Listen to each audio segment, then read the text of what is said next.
They told us the future would be flying cars, silver jumpsuits, and colonies on Mars. They lied. While the world was distracted by Star Wars and E.T., a different kind of filmmaker was working in the shadows of the 1980s. They weren't looking at the stars, they were looking at us. They saw the cracks in our society before they even formed.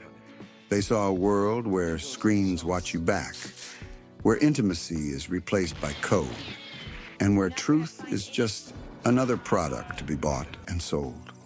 We thought these movies were just cheap entertainment, popcorn flicks for a Friday night. But looking back, they weren't fiction. They were warnings, listing off 10 forgotten sci-fi films from the decade of neon and excess. These aren't the blockbusters you remember. These are the prophecies that came true. 10. Brainstorm, 1983. We start in 1983 with a film that understood the digital addiction before the internet even existed. Brainstorm. The premise is seductive. Christopher Walken plays a scientist who invents a headset that records raw sensory experiences. You don't just watch a memory, you feel it. You taste the steak, you feel the wind, you experience the adrenaline. It was the ultimate trip. But the film quickly pivots to something darker. It asked a question we are struggling with right now. If you can live inside a perfect, curated moment forever, why would you bother with the messy reality of actual life? In the movie, characters become addicted to looping recorded emotions. They stop living. They just consume experiences. Does that sound familiar? Look around. We have entire generations scrolling through curated feeds, living vicariously through the highlights of strangers, addicted to the dopamine hit of a digital experience. Brainstorm predicted the metaverse and the isolation of VR decades before the first headset hit the market. It warned us that when experience becomes data, humanity becomes obsolete. Looker, 1981. 2 years earlier, in 1981, a sleek thriller called Looker exposed the dark side of our obsession with image. Written by Michael Crichton, the man who later gave us Jurassic Park, this film dives into the world of high-fashion advertising. A plastic surgeon starts to notice something terrifying. His clients, models, are being scanned, digitized, and then murdered. Why? Because the corporations didn't need the women anymore. They just needed their image. They created digital doubles that could be programmed to say anything, sell anything, and never age or complain. In the 80s, this was absurd science fiction.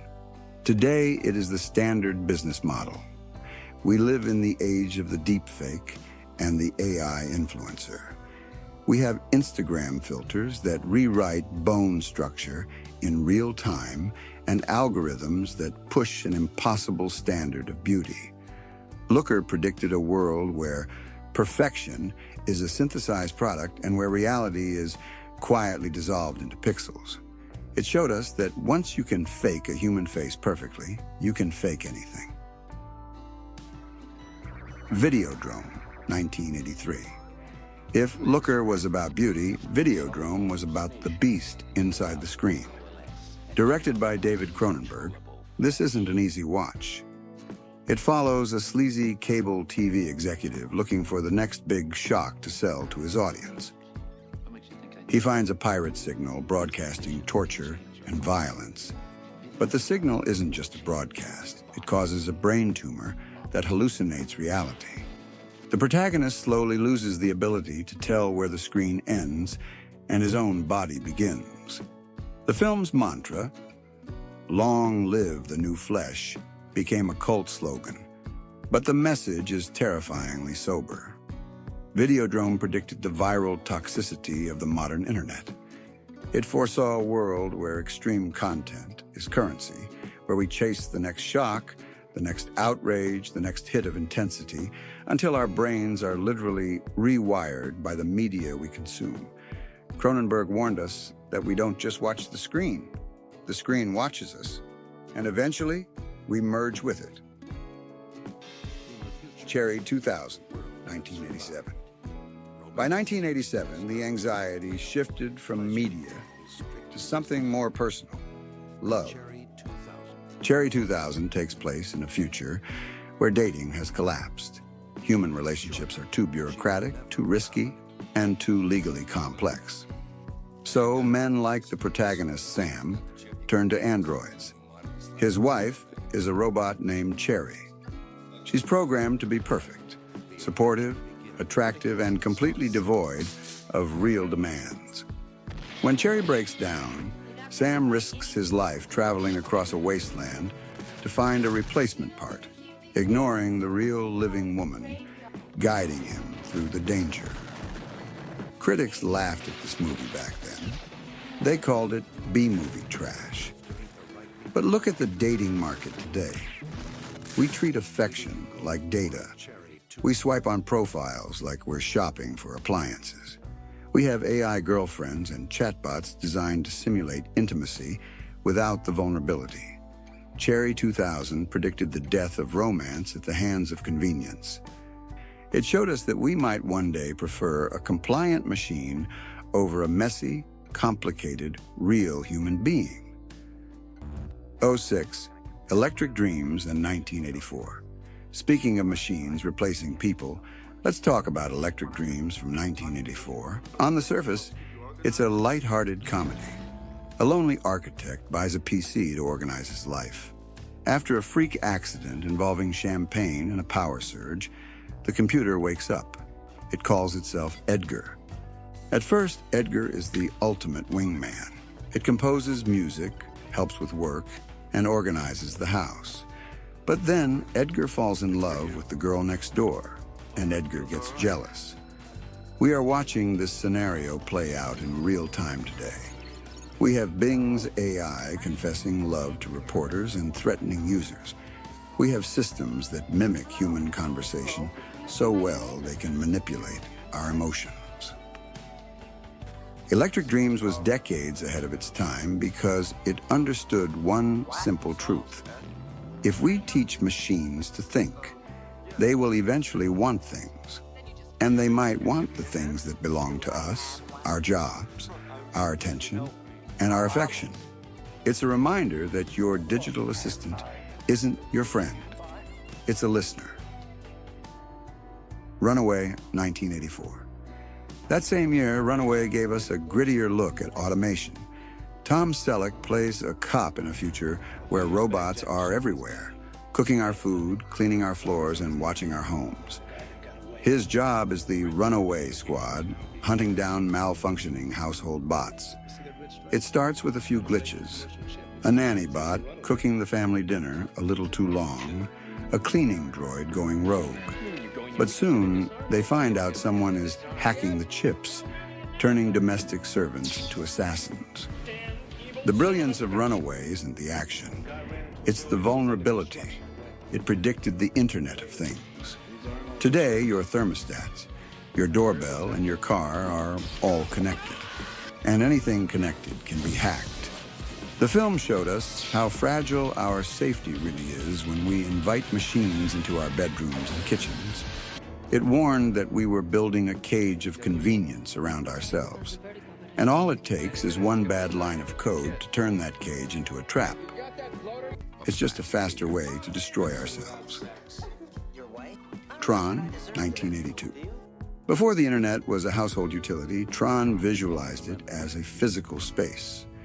Disney's 1982 experiment baffled audiences at the time. It showed a man sucked into a digital world where programs looked like people and data was destiny.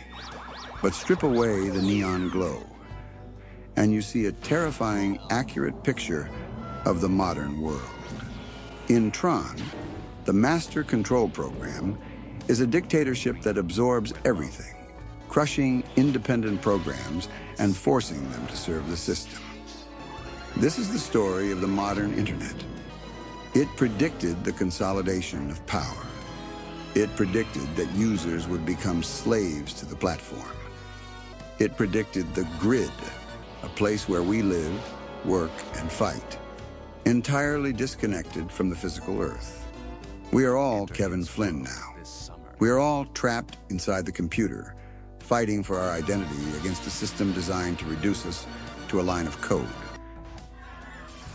RoboCop, 1987. In 1987, we got the ultimate satire of the Reagan era, RoboCop. Most people remember the violence, but RoboCop was never about the suit. It was about the privatization of reality. In the film, the police force isn't owned by the city. It's owned by a corporation, OCP. They don't care about justice. They care about efficiency and stock prices. When Alex Murphy is killed and rebuilt, he becomes property. His memories are wiped to make room for directives. Serve the public trust is just code for protect company interests. Look at our world. Private data companies know more about you than the government does. Algorithms determine if you get a loan, if you get a job, or if you go to jail. We have surrendered our civic duties to corporate terms of service. RoboCop warned us that when you turn public safety into a for-profit business, humanity becomes a liability. It's a rusty, gritty reminder that efficiency usually comes at the cost of your soul. They Live, 1988. And finally, the film that stopped predicting the future and simply explained the present. John Carpenter's They Live. A drifter finds a pair of sunglasses in a church. When he puts them on, the color drains from the world. The beautiful billboard of a woman on the beach suddenly just reads, "Marry and reproduce." A magazine cover reads, "Obey." Dollar bills simply say, "This is your God." The aliens in this movie aren't invading with laser beams. They are invading with capitalism. They control us by keeping us asleep, sedated by entertainment, comfort, and the endless pursuit of money. This is the most dangerous film on this list because it forces you to ask, what are you not seeing? It predicted a society so obsessed with consumption that we wouldn't notice we had become livestock. They Live isn't just a movie. It's a documentary about the psychological warfare waged on us every single day by advertising and media. The scariest part about these 10 films isn't that they came true. It's that we watched them happen and we didn't blink. We built the surveillance state from RoboCop. We carry the tracking devices from Brainstorm in our pockets. We invite the eavesdropping spies from Runaway into our living rooms. The directors of the 1980s tried to warn us. They screamed it through neon lights and synthesizer soundtracks. But maybe we were too busy being entertained to listen. The future they predicted is no longer coming. It's here.